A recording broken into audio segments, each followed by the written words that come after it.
announcement here in the state. All right, Belly, stay on with us. We will come back to you. Thank you for sharing all of that information, but stay put. We're also tracking further updates. We're now learning, viewers, that Union Minister Piyush Goyal has paid tribute at the Kanishka Memorial at Humber Bay Park, honouring the victims of the Air India Flight 182 bombing. The memorial commemorates those killed in the 1985 terror attack, which is considered the deadliest terror attack linked to Canada. It was carried out by Khalistani terrorists in Canada.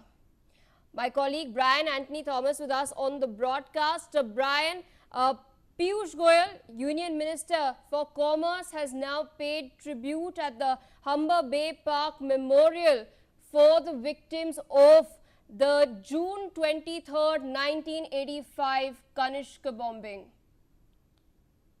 Yes, PR, clearly, I mean, NewsX was the first to run a campaign also on the Kanishka tragedy that has happened. And now, yes, clearly, Union Commerce and Industry Minister Piyush Goyal paid tribute as the Kanishka Memorial at Humber Park in Toronto. During his visit to Canada, this also honors the very 329 victims of the 1985 Air India Kanishka bombing, which is, again, like you mentioned, yes, one of the deadliest terror attacks in aviation history. He laid a wreath at the memorial site and remembered those who lost their lives in the tragedy, stressing the need for global unity against terrorism.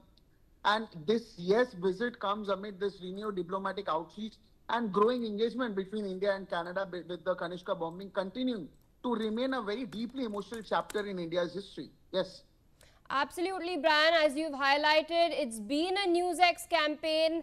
We have stayed and dissected the John C. Major report that was released, done numerous telecasts on it. Brian himself accessed the Justice B.N. Kirpal report for the very first time in Indian history. It was not released, and we had come out with the report findings.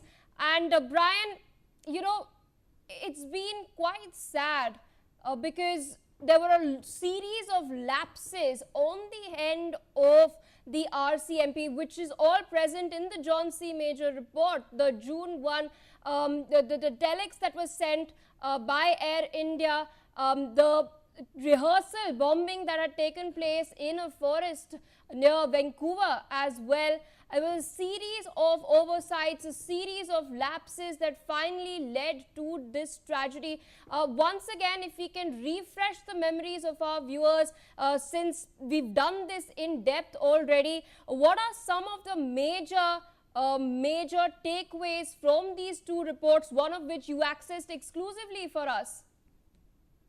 Yes, clearly. I mean, if you talk about that very report, it was published on TV for the first time in 37 years. And very importantly, if we talk about that very incident, you know, the Air India flight 182 exploded mid-air over the Atlantic Ocean near Ireland on June 23rd, 1985. Unfortunately, all 329 passengers and crew members were killed in the attack. Again, yes, the bombing remains one of the deadliest aviation terror attacks in history. Not only that, the investigations link the attack to the Khalistani extremists that were operating from Canada itself. And very importantly, if we talk about that very report, it clearly stated how alarming and how many discrepancies were there. Clearly, that Air India flight 182 operating on the Montreal-London-Delhi route was blown up mid-air over the Atlantic Ocean near Ireland after a bomb planted in checked-in baggage exploded on board. It had 260 Canadian citizens of Indian origin that were killed in the attack. Investigators again then linked the bombing to the Khalistani extremists that were based in Canada. And very importantly, if we talk about that memorial itself, the Kanishka Memorial that was made in Toronto's Humber Park was built to honor the victims and remember the lives that were lost in the tragedy itself. Yes. Absolutely. Yeah. Of the lives lost, 268 were Canadian citizens, 27 were British citizens, and there were 24 Indians. Remember, viewers, the Kanishka bombing was the worst terror attack in the world until 9/11. And what's also interesting is that out of the 4 masterminds of this bombing, only one has ever been convicted.